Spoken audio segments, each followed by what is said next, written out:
How do you feel about taking away all masking and all testing? Not happy. It's day 5 of noon-hour protests in Alberta over the COVID-19 measures taken. And it's also the first day we hear from Premier Jason Kenney, and he takes questions from the media.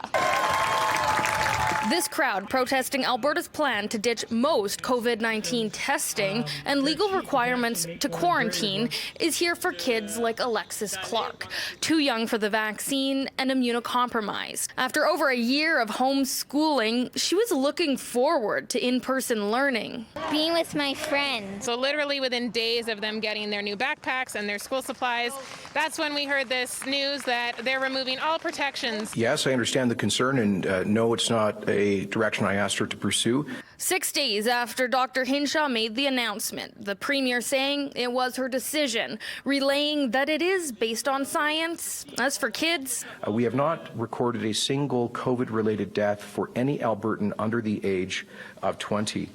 And the vaccine coverage just reduces the chances of children becoming sick or experiencing severe symptoms. Shown time and time again that when tough decisions need to be made, he regularly goes into hiding. the opposition NDP calling for an independent review of Alberta's handling of the pandemic, including these most recent decisions that many are still waiting to see the scientific proof if it's really what's best. It doesn't even cost a lot of money, right? Like, these are not big measures.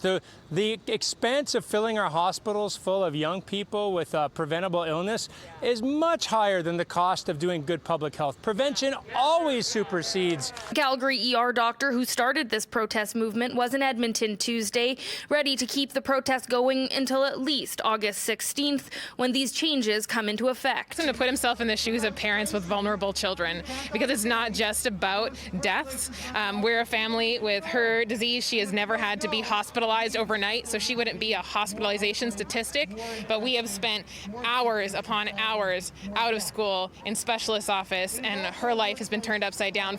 Alexis's mom needing to decide whether in-person learning is the best, now that the province is only recommending you stay home when sick, not mandating it or testing for COVID-19. In Edmonton, Carly Robinson, City News.